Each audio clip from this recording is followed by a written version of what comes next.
So Apple just dropped the iPhone 14 and the iPhone 14 Pro, but this year there are way more differences than ever before between the models. So I want to go over everything that's different, everything that's similar, because I was on the website and I was like, what's actually the same and not the same? You know what I'm saying? So let's just do that. And I think it makes the most sense to jump into what's similar in all models before we get into the differences. So let's start off with the displays, which are both 6.1 and 6.7 inches, even though Apple calls one big phone the 14 Plus and the other the 14 Pro Max. The screen real estate you're getting is essentially the same. And even the drop protection across all iPhone 14 displays is ceramic shield. So when you drop your phone, it's way less likely to break. Next up, you get all the new safety features across the iPhone 14 lineup. So crash detection first here. If you're in an automobile accident, your phone will actually notice this and then prompt you to be connected to emergency services unless you cancel it. The second, way more exciting feature for me though was the emergency SOS via satellite, where if you're in an area without Wi-Fi or cell service, you can now point any iPhone 14 up to the sky and send a short text message or contact emergency services through space, which is the coolest thing ever. I still see people saying this isn't a big deal or this doesn't really matter, but I don't know. Knowing that my phone can like save me from an emergency using a satellite,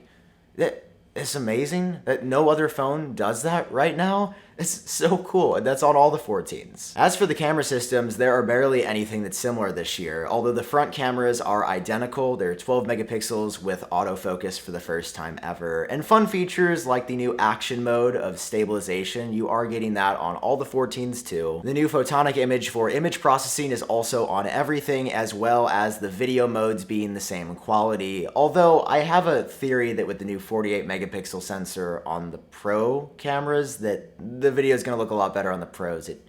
We don't really know yet because we haven't been able to test it. And wrapping up the similarities, you have the exact same Wi-Fi 6 and fast 5G, IP68 water resistance, which is up to 6 meters for 30 minutes. And the base storage on every model is exactly the same, 128 gigabytes. And the RAM is also 6 gigabytes on all phones. That is the similarities. Like, it sounds like a lot until we get into the differences, in which, I mean, let's start with the front of these. They look entirely different. Well, the iPhone 14 has the same front notch as the iPhone 13 series. Apple has completely revamped the 14 Pros with a new thing called Dynamic Island, which, to be clear, is the most ridiculous name for anything, but I don't care because it's actually incredible. Apple turned these two hardware cutouts in the middle of your screen to one of the coolest software features we've ever seen, where music can sit up there, phone calls interact, Face ID happens in the Dynamic Island. It changes contextually and looks so smooth and so responsive. And getting into other differences here on the display, it is the quality of the screen itself. Yes, they are both OLEDs, so the black levels look great, but the Pro iPhones have the 120 Hz ProMotion yet again, that for me makes the upgrade to the Pro worth it alone. The refresh rate is literally twice as good on the Pros as the non-Pros, and it's not something you'll notice if you don't have them side by side, but once you go 120 Hz, I mean, you're not gonna go back. And it's also only the iPhone 14 Pros that get the always on display, which is a feature that not everybody will enjoy, but allows you to have your phone sitting on a table and still see the time and your widgets, and even a faded version of your wallpaper in the background that looks really unique. Also, the Pro displays are going to get way brighter outdoors. They can now go up to 2,000 nits. I believe it was like 1,200 before. So if you use your phone in direct sunlight like a lot, the Pros are just going to be so much better. And of course, guys, the case I'm using on my iPhone 14 is Casetify, who sponsored today's video. Now listen, guys, I have so many phone case companies reach out to me, and there's a reason I work with Casetify. It's because their drop protection and performance is better than anybody else I've seen. Like, I dropped my new iPhone 14 earlier, and as you guys can see, when it landed on the ground with the insane drop protection, the phone was completely fine with Casetify. Not only does the new Impact case line for the iPhone 14 feature EcoShock technology for 20% better protection than before, the online case selection is literally goated. Essentially, any design you can think of, they have on their website, and you can even customize them with your name or something meaningful to make it legitimately personal. So for me, I'm really into MagSafe, and I can get a case that's custom with the MagSafe built in, so it charges just how I want. I also love that these cases are made with recycled material, so you can feel really good about making the purchase and not hurting the planet. And listen, just for you guys, I've got a special offer. When you go over to casetify.com/iupdateyt, you get 15% off of your order, so you can have the best drop protection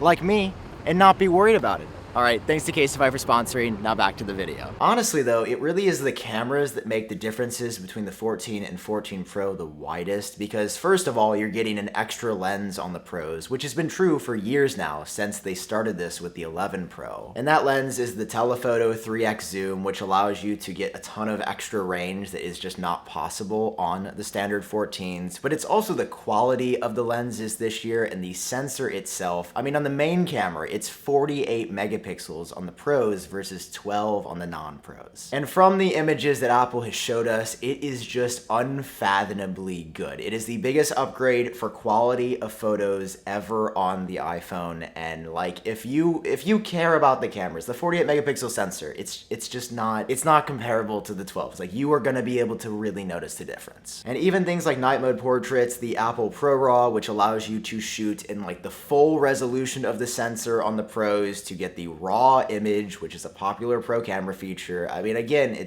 you see what I'm saying here? If you care about the cameras, you know who you are. The 14s still take really good photos, but it's like if you have them side by side, there's just so much more resolution and fidelity and range in every sense of the Pro camera system compared to the non-Pros. Now, honestly, for me, I could stop the video here at the differences and say the Pros are 100% worth the extra money for me, because it's like $100 to $200 more to go up to the Pro or Pro Max models. And the display, the cameras, those are things that are the most important to me in my phone, so I'm gonna do it. But Apple didn't stop there. There are a ton of other bonuses with the Pros too. First of all, the Pros are the only models where you can get up to a terabyte of storage, and even the materials that they're made out of, stainless steel versus aluminum, just feel better in the hand. They feel more gemmy and jewelly and premium, although it does make the Pros heavier. So if you want the lightest phone, aluminum is just lighter than stainless steel. Like, the 14s are lighter and even, I think, a slight bit thinner than the Pros. But again, the premium feel, I give that to the Pros. And this is also the first year that Apple's only put the new A16 chip in the Pros, and I saved this for the end of the video to say that I don't actually think that matters. And I say that because Apple's put the new photonic engine in the A15 chip this year, so you're getting the same core like camera signal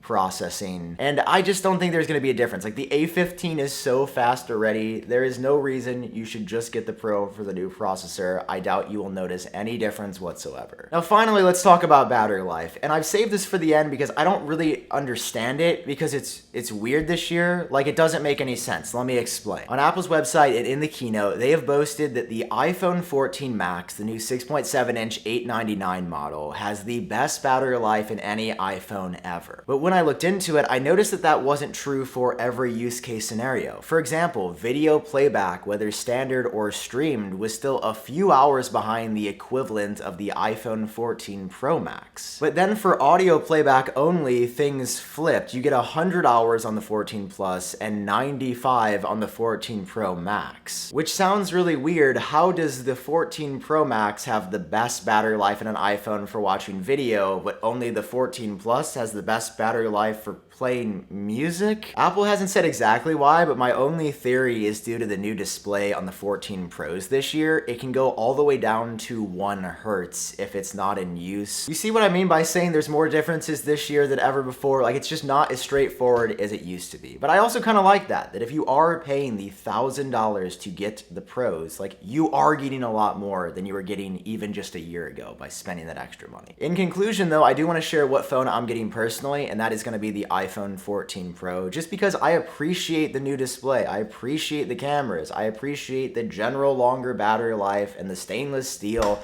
and everything else that Apple has packed into these phones. For most people though, I think the 14 Plus is the best value this year. For $900, you're getting an incredibly fast phone, what Apple says is the best battery life in any phone, and a giant, really good looking 6.7-inch screen. No, you're not getting the 3 cameras or the 120 hertz or the always on display or the best streamed video or whatever that means, or the nicest materials. But like, as far as the overall experience goes, for $900, I think that's a really genuinely good value proposition. But again, for me that cares about all this, I'm going with the 14 Pro.